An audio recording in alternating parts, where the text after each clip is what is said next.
창세기 16장. 아브람의 아내 사레는 자식을 낳지 못했다. 사레에게는 하갈이라는 이집트인 몸종이 있었다. 하루는 사레가 아브람에게 말했다. 주께서는 제게 자식을 갖도록 허락해 주시지 않는군요. 이제 당신이 내 여종과 잠자리를 갖도록 하세요. 그러면 하갈이 우리에게 자식을 안겨줄 수 있을 거예요. 아브람은 사레의 말을 따랐다. 아브람의 아내 사레는 몸종인 이집트 여인 하갈을 남편에게 데려와 소실로 삼게 했다. 그때는 아브람이 가나안 땅에 들어와 산 지 10년이 지난 후였다. 아브람이 하갈과 잠자리를 갖자 하갈이 아이를 가졌다. 하갈은 자신이 아이를 가진 것을 알고 자기 여주인 사레를 우습게 여겼다. 사레가 아브람에게 말했다. 내가 받는 이 고통은 당신이 책임져야 해요. 내가 나의 여종을 당신에게 첩으로 주었는데 하갈이 당신 아이를 가진 것을 알고 나를 우습게 여기지 뭐예요? 당신하고 나하고 누가 잘못했는지 주께서 가려주시기를 바랄 뿐이에요. 아브람이 사레에게 말했다. 하갈은 당신의 몸종이 아니오. 그러니 당신 마음대로 할 수 있지 않소. 당신이 알아서 하시구려. 그때부터 사레는 하갈을 학대하기 시작했고 하갈은 견디지 못하고 사레에게서 도망쳤다. 하갈은 광야의 어느 샘가에서 주의 천사를 만났다. 그 샘은 술로 가는 길목에 있었다. 주의 천사가 말했다. 사레의 몸종 하갈아, 너는 어디서 오는 길이며 어디로 가려고 하느냐? 하갈이 대답했다. 나는 여주인 사레에게서 도망쳐 나오는 길입니다. 주의 천사가 하갈에게 말했다. 하갈아, 너는 네 여주인에게로 돌아가라. 너는 그분을 잘 모셔라. 주의 천사가 또 말을 이었다. 내가 네 자손을 셀 수도 없을 만큼 불어나게 할 것이다. 주의 천사가 계속 말했다. 내가 지금 아이를 가졌으니 이제 곧 아들을 낳을 것이다. 너는 그 아이의 이름을 이스마엘이라고 지어라. 주께서 네가 부르짖는 고통의 소리를 들어주셨다는 뜻이다. 그 아이는 들나귀처럼 살아갈 것이다. 그는 닥치는 대로 사람들에게 달려들어 치고받고 싸울 것이고 사람들 또한 그에게 달려들어 싸울 것이다. 그는 자기 피부치들과도 등지고 살아가게 될 것이다. 하갈은 이런 데서 내가 나를 살피시는 하나님을 뵙다니 라고 말하면서 자기에게 말씀하신 주를 나를 살피시는 하나님이라고 불렀다. 그래서 사람들은 그 샘을 부엘라 헤로이라고 불렀다. 지금도 그 샘은 가데스와 베렛 사이에 있다. 하갈은 아브람의 아들을 낳았다. 아브람은 하갈이 낳은 그 아이의 이름을 이스마엘이라고 지었다. 하갈이 아브람에게 이스마엘을 낳아주었을 때 아브람의 나이는 86세였다.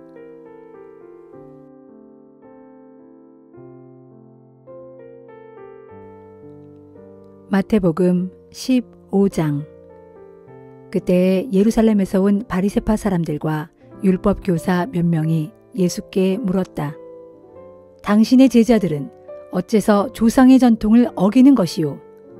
당신의 제자들은 음식을 먹기 전에 손을 씻지도 않소. 예수께서 그들에게 대답하셨다. 그러면 당신들은 왜 조상의 전통을 핑계삼아 하나님의 계명을 어기는 것이요? 하나님의 율법에는 내 아버지와 어머니를 공경하라. 누구든지 부모를 욕하며 저주하는 자는 반드시 죽여야 한다. 라고 되어 있소. 그런데 당신들은 말하기를 부모님께 드리면 보탬이 될 것이라도 그것을 하나님께 바치면 부모님께 따로 드리지 않아도 괜찮다 하고 가르치고 있소. 이렇게 해서 당신들은 조상의 전통을 핑계삼아 하나님의 계명을 거스르고 있소. 위선자들이여, 이러므로 이사야가 선포한 예언이 바로 당신들을 두고 한 것이 아니겠소? 곧 이 백성이 입술로는 나를 섬긴다고 말하면서도 마음은 내게서 멀리 떠났다. 그들은 나를 거짓으로 예배하면서 사람의 계명을 마치 하나님의 계명인 양 가르치는구나. 그러고서 예수께서는 무리들을 가까이 불러 말씀하셨다. 내가 하는 말을 잘 들으십시오. 입으로 들어가는 음식이 사람을 더럽히는 것이 결코 아닙니다. 다만 입에서 나오는 말이 사람을 더럽힐 뿐입니다. 그때 제자들이 와서 예수께 말하였다. 선생님, 지금 하신 말씀이 바리새파 사람들의 비위를 크게 상하게 하셨다는 것을 아십니까? 예수께서 제자들에게 대답하셨다. 내 아버지께서 심지 않은 나무는 모두 뿌리가 뽑힐 것이다. 그대로 내버려 두어라. 그들은 앞을 보지 못하는 눈먼 인도자들이다. 맹인이 맹인을 인도하면 둘 다 구덩이에 빠질 뿐이다. 그러자 베드로가 나서서 예수께 말했다. 그 비유를 우리에게 설명해 주십시오. 예수께서 대답하셨다. 너희도 아직 깨닫지 못하였느냐? 입으로 들어가는 것은 무엇이나 뱃속을 거쳐 결국에는 밖으로 나오지 않느냐? 그러나 입에서 나오는 것은 마음에서 나오는 것인데 바로 이것이 말하는 사람을 더럽힌다. 악한 생각들은 다 마음에서 나오는 것이다. 생각해 보아라. 살인, 간음, 음행, 도둑질, 거짓 증언, 비방 같은 것들이 다 마음에서 나오지 않느냐. 그렇다. 바로 이런 것들이 사람을 더럽히는 것이지 손을 씻지 않고 먹는 것이 사람을 더럽히는 것이 아니다. 예수께서 그 지방을 떠나 두로와 시돈 지방으로 가셨다. 마침 그 지방에 사는 가나안 여자 한 사람이 예수께 와서 간청하였다. 주님, 다윗의 자손이시여, 저를 불쌍히 여겨 주십시오. 지금 제 딸이 귀신 들려 큰 고통을 당하고 있습니다. 그러나 예수께서는 그 여자에게 한마디도 대답하지 않으셨다. 그러자 제자들이 예수께 말하였다. 저 여자를 돌려보내시지요. 우리 뒤를 따라오면서 계속 소리를 질러대니 귀찮아 죽겠습니다. 예수께서 그 여자에게 말씀하셨다.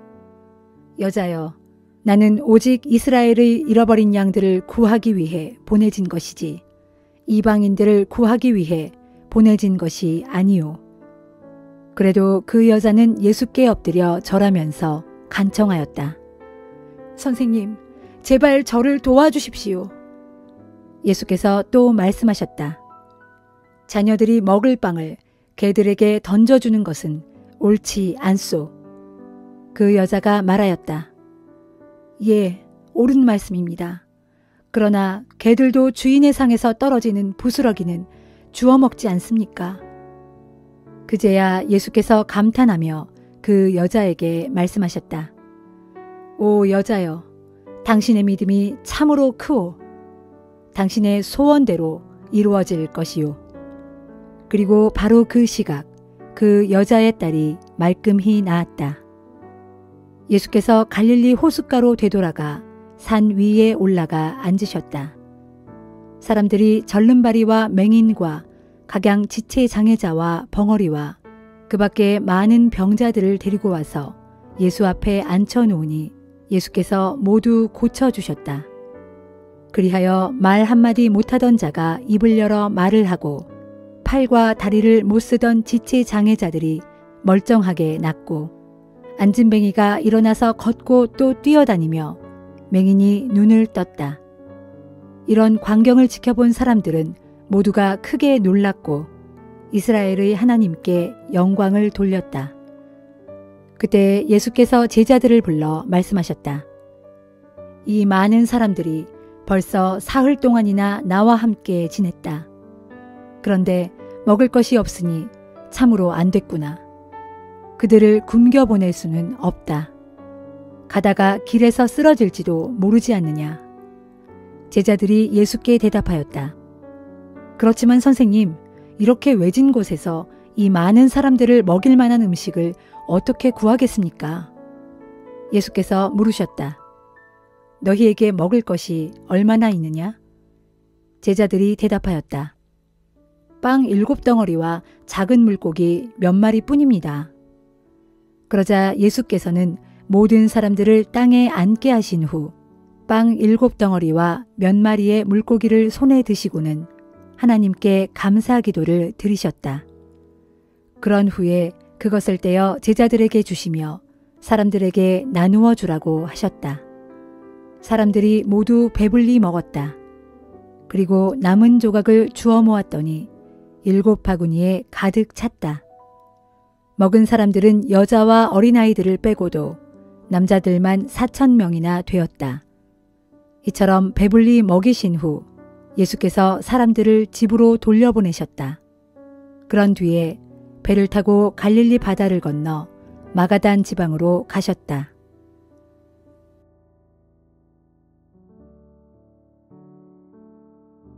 느헤미야 5장. 그때 백성들 사이에서 유다 사람 동족에 대한 원망이 높아졌다. 특히 아내들의 원망이 더욱 컸다. 어떤 이들은 이렇게 호소했다. 우리에게는 자식들이 많은데 우리가 먹고 살려면 어디에서 곡식을 얻어야 한단 말입니까? 또 이렇게 호소하는 이들도 있었다. 흉년이들 동안 우리가 먹고 사느라고 우리의 논밭과 포도원과 집을 모두 저당 잡혔습니다. 또 이렇게 탄식하는 이들도 있었다. 우리는 왕께 세금을 바치기 위해 우리의 논밭과 포도원을 저당 잡히고 돈을 빌렸습니다. 우리는 모두 같은 피와 살을 가진 동족이고 우리 자식이나 그들의 자식이나 귀하기는 마찬가지인데도 우리는 빚 때문에 우리의 아들, 딸을 그들의 종으로 내주게 되었습니다. 우리의 딸들 중에 덜어는 이미 종의 신세가 된 아이들도 있지만 우리에게는 그런 딸들을 속량할 힘이 없습니다. 우리의 논밭과 포도원은 이미 다른 사람들 손에 다 넘어가 버렸기 때문입니다. 가난한 자들의 그런 원성과 탄식을 듣고 나는 몹시 화가 났다. 나는 속으로 궁리한 끝에 유지들과 관리들을 불러놓고 꾸짖으며 말했다. 여러분은 지금 동족들에게 높은 이자로 돈놀이를 하고 있어. 그런 다음에 나는 이 문제를 다루기 위한 전체 모임을 갖고 그들에게 이렇게 말했다. 지난날 우리는 이방 사람들에게 팔려간 우리의 유다 사람 동포들을 힘 닿는 대로 애써 몸값을 치르고 다시 우리들에게로 데려왔습니다. 그런데 이제 여러분은 몸값을 받고 여러분의 동포들을 이방 사람들에게 또다시 팔고 있으니 우리더러 그들을 도로 사들이란 말입니까? 그러자 부자들은 할 말이 없었기에 어느 누구도 항의하거나 대답하지 못했다. 그래서 나는 계속 말을 이었다. 지금 여러분은 옳지 않은 일을 하고 있습니다. 하나님 두려운 줄을 알아야 합니다. 이래서는 이방인 원수들의 조롱거리가 되기 십상입니다. 나도 내 형제들도 내 부하들도 가난한 사람들에게 돈과 곡식을 빌려주고 있습니다. 하지만 이자를 받지는 않습니다. 그러니 부디 여러분들도 이제부터는 동족에게서 이자 받는 것을 그만두도록 합시다. 여러분은 저당으로 잡아놓은 가난한 동족들의 올리브밭과 포도원과 집들을 오늘 당장 그들에게 되돌려 주십시오. 그리고 돈과 곡식과 포도주와 올리브유를 빌려주고 받은 일부 이자도 되돌려 주시오. 그러자 그들이 말했다. 그렇게 하겠습니다. 우리가 모두 되돌려주고 그들에게 아무것도 요구하지 않겠습니다. 모두 총독님께서 말씀하신 대로 따르겠습니다. 그래서 나는 유지들과 관리들 및 부자들로 하여금 자신들이 약속한 것을 다 지키겠다고 제사장들 앞에서 맹세하게 했다. 그런 다음 나는 온 무리가 보는 앞에서 내 주머니를 탈탈 털어 보이며 말했다. 누구든지 지금 맹세한 그 약속을 지키지 않으면 하나님께서 이렇게 그가 가진 집과 재산을 다 털어버리실 것입니다. 그래서 그 사람은 마침내 빈털터리가 될 것입니다. 그러자 모인 사람들이 모두 아멘 하고 응답하면서 주를 찬양했다. 그리고 사람들은 모두 자신들의 약속을 잘 지켰다. 나는 페르시아 왕 아닥사스다 20년부터 32년까지 12년 동안 유다 지방의 총독으로 임명되어 일했지만 나와 나의 형제들은 총독의 몫으로 배정된 식량조차 받지 않았다. 나 이전의 총독들은 유다 백성들에게 무거운 짐을 안겨주었다. 그들은 음식과 포도주뿐만 아니라 은 40세겔도 받았다. 심지어 총독 밑에 있는 부하들도 저마다 백성들을 착취하였다. 하지만 하나님을 경외하는 나는 그런 짓을 전혀 하지 않았다. 나와 나의 부하들 중 어느 누구도 전답 한 평 사들이지 않았다. 오직 나는 예루살렘 성벽을 쌓는 일에 온 힘을 다 바쳤고 나의 부하들도 나를 열심히 도와 성벽을 쌓는 일에 매진하였다. 또한 유다 사람들과 관리들 150명이 늘 내 식탁에서 나와 함께 밥을 먹었고 게다가 사방의 여러 나라에서 우리를 찾아온 손님들도 나와 함께 먹었으므로 나는 매일 소 1마리와 살찐 양 6마리와 여러 마리의 닭을 잡아야 했고 열흘에 한 번씩은 온갖 종류의 포도주도 풍성하게 마련해야 했다. 그런데도 나는 백성들에게 부담이 될까봐 총독의 몫으로 당연히 받게 되어 있는 식량조차도 요구하지 않았다. 나의 하나님, 나를 기억하소서. 내가 동족을 위하여 한 이 모든 선한 일을 기억하시고 내게 은혜를 베풀어 주소서.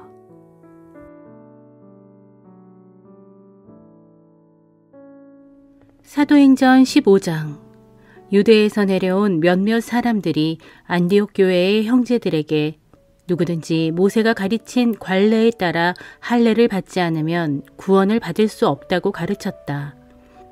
이 일로 인해서 바울과 바나바는 그들과 심한 논쟁을 벌이게 되었다. 안디옥 교회는 이 문제에 관해 사도들과 장로들에게 알아보게 하려고 몇몇 다른 신자들과 함께 바울과 바나바를 예루살렘으로 보냈다. 안디옥 교회의 모든 신자들이 바울 일행을 전송했다. 바울 일행은 페니키아와 사마리아를 거쳐 여행하면서 그곳 형제들에게 이방 사람들이 어떻게 복음을 믿고 회개하게 되었는지를 알려주었다. 그런 소식은 그 지역의 모든 형제들에게 큰 기쁨을 안겨주었다. 마침내 예루살렘에 도착한 바울 일행은 사도들과 장로들은 물론 교회 신자들에게 환영을 받았다. 바울과 바나바는 자신들을 통해 하나님께서 하신 모든 일들을 그들에게 그대로 보고하였다. 그때 바리새파에 속해 있다가 믿게 된 유대인 몇 명이 자리에서 일어나 말했다. 이방인들도 할례를 받고 모세의 율법대로 살아가야 합니다. 그리하여 모든 사도들과 장로들이 이 문제를 의논하려고 한자리에 모였다. 오랜 시간 토론한 후에 베드로가 일어나서 말했다. 형제 여러분, 여러분이 다 아시다시피 하나님께서는 이방 사람들에게도 복음을 전하여 그들 역시 믿음을 갖게 하려고 오래전에 여러분 가운데서 저를 가려 뽑으셨습니다. 인간의 마음을 밝히 아시는 하나님께서는 이방 사람들에게도 우리에게 주셨던 것과 똑같이 성령을 주심으로써 그들 역시 받아들이고 계시다는 것을 분명히 보여주셨습니다. 하나님께서는 이방 사람들의 마음을 믿음으로 깨끗하게 하심으로써 우리와 그들 사이에 아무런 차별도 두지 않으셨습니다.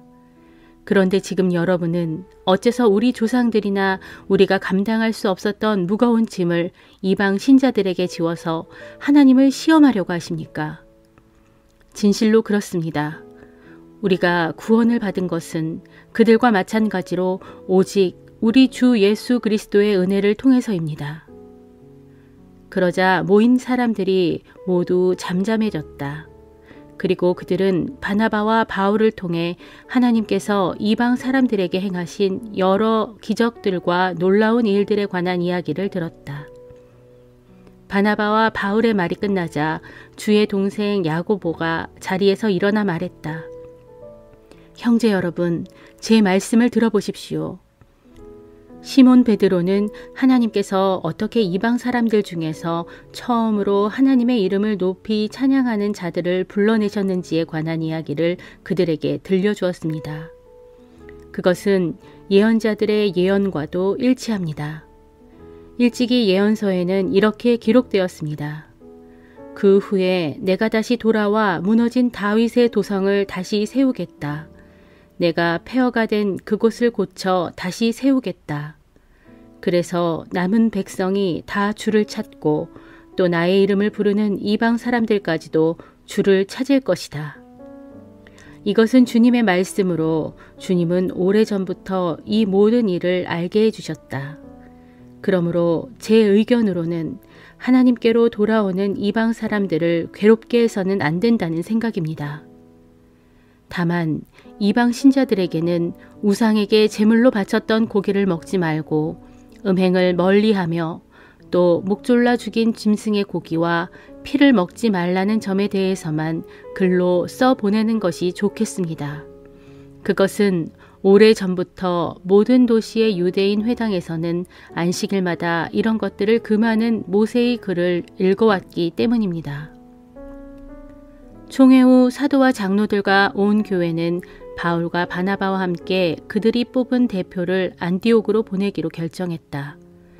그 자리에서 대표로 뽑힌 사람은 신자들 가운데에서 지도적인 위치에 있던 두 사람이었는데 하나는 바사바라고도 불리는 유다였고 다른 하나는 실라였다. 그들이 가지고 간 편지의 내용은 이러했다. 안디옥과 수리아와 길리기아 지방에 계시는 이방인 형제 여러분에게 예루살렘에 있는 사도들과 장로들과 형제들이 문안 인사를 드립니다. 여기 예루살렘에서 올라간 신도 몇 명이 우리가 시키지도 않은 말을 해서 여러분께 심려를 끼쳐드리게 했다는 말을 들었습니다. 그래서 우리는 이 기회에 몇 분의 대표를 뽑아서 우리가 사랑하는 바나바와 바울과 함께 여러분에게 보내는 것이 좋겠다고 뜻을 모았습니다. 바나바와 바울은 우리 주 예수 그리스도를 위해서 자기들의 목숨을 내놓은 사람들입니다. 또 우리는 우리가 쓴 편지에 대해서 말로 직접 확증해 드리기 위해서 그들과 함께 우리를 대표하여 유다와 실라를 보냅니다. 다음에 적은 몇 가지 사항 이외에는 여러분에게 아무런 짐을 지우지 않는 것이 성령의 뜻이요 또한 우리의 뜻으로서 올바른 길인 줄 압니다. 그러므로 여러분은 우상에게 제물로 바쳤던 음식을 먹지 말고 목졸라 죽인 짐승의 고기와 피를 먹지 말며 또 음행을 멀리 하십시오. 이것만 잘 지켜주신다면 그걸로 충분합니다. 안녕히 계십시오.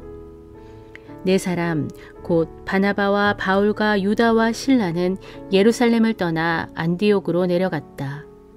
그런 뒤 모든 신자들을 불러 모아 편지를 전달했다. 안디옥 교회의 신자들은 편지를 읽고 모두가 크게 기뻐하며 기꺼이 권면을 받아들였다.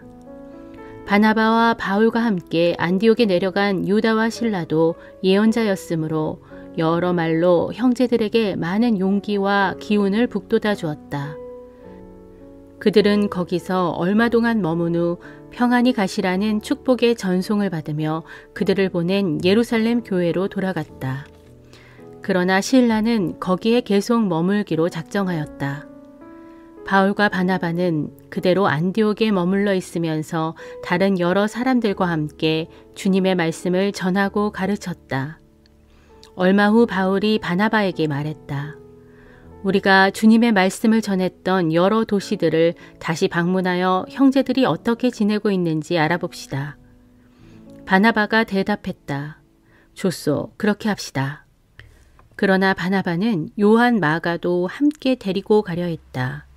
그러나 바울은 예전에 요한 마가가 밤빌리아에서 혼자 먼저 돌아가 버린 일을 생각하고는 그를 데리고 가는 것에 찬성하지 않았다. 이 일로 두 사람은 심하게 다투었고 결국 둘은 서로 갈라서서 각자 팀을 꾸려 전도 여행을 떠나기로 했다. 그래서 바나바는 요한 마가를 데리고 배를 타고 키프로스로 갔고 바울은 실라를 택한 뒤 신도들이 주님의 은총을 빌어주는 가운데 안디옥을 떠났다.